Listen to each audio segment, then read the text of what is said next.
सिद्धा की सरकार, सिद्धारमैया कर्नाटक के नए सीएम डीके शिव कुमार को डिप्टी सीएम का जिम्मा। वहीं कर्नाटक में नई सरकार का शपथ ग्रहण।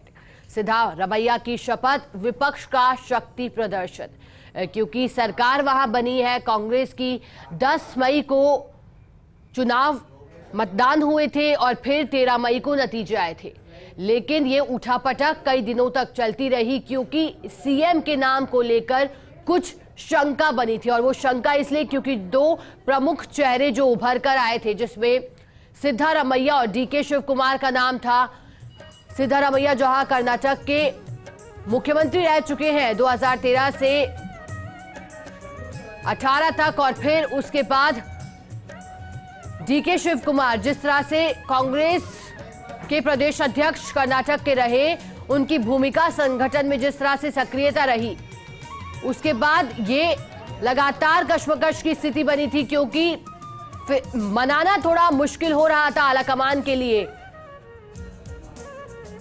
और इसके बाद एक के बाद एक कई फॉर्मूले आए। पहले कहा जा रहा था कि सिद्धारमैया को कमान सौंपी जाएगी, 3 डिप्टी सीएम बनाए जाएंगे। फिर वो फॉर्मूले पे कुछ ज्यादा चर्चा नहीं हो सकी। फिर जानकारी आई कि डीके शिव कुमार कह रहे हैं कि पहले 2.5 साल के लिए उन्हें मुख्यमंत्री बनाया जाए। लेकिन फिर देर रात एक बैठक हुई जब केसी वेणुगोपाल और जो कर्नाटक के इंचार्ज है रणदीप सुरजेवाला के साथ डीके शिव कुमार की मुलाकात हुई। उसके बाद सोनिया गांधी से वीडियो कॉन्फ्रेंसिंग के जरिए बातचीत हुई और फिर ये मुहर लगी कि डीके शिव कुमार नए फॉर्मूले पर तय हो गए हैं, यानी कि सिद्धारमैया जिन्हें सीएम बनाया जा रहा है पहले के 2.5 साल के लिए, वो कोई भी निर्णय डीके शिव कुमार की सहमति के बिना नहीं ले सकेंगे।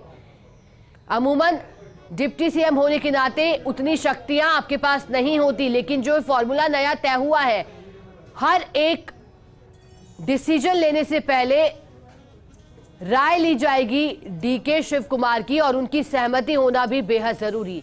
ये फॉर्मूला जिस पर मुहर लगी और अब आज शपथ ग्रहण समारोह। सिद्धारमैया कर्नाटक के नए सीएम चुने गए हैं और देखिए, क्योंकि बड़ी बहुमत से जीत हासिल करी है कांग्रेस पार्टी ने। 224 सीटों के लिए मतदान हुआ था 10 मई को। 136 बहुमत से भी ज्यादा सीटें कांग्रेस को मिली।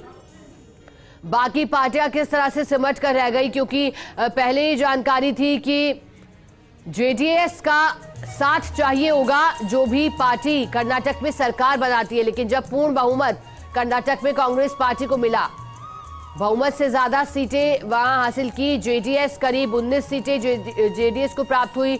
बीजेपी को 60 से ऊपर सीटें मिली और अन्य सीटें 3 से 4 सीटें अन्य दलों को मिली। लेकिन कांग्रेस पार्टी ने दिखाया कि किस तरह से कांग्रेस पार्टी का एक तरह से फिर से उदय, इसलिए हम कह सकते हैं क्योंकि ये जरूरत थी, दरकार थी पार्टी को। जिस तरह से 2024 में लोकसभा चुनाव होना है, माना जा सकता है जिस तरह से लगातार कांग्रेस आरोप लगाती आई है बीजेपी पर कि बीजेपी कांग्रेस मुक्त भारत की बात करती है, अब यहां पर थोड़ी सी परेशानी बीजेपी को हुई होगी। और खुद पीएम नरेंद्र मोदी ने ट्वीट कर बधाई दी थी इस जीत के बाद।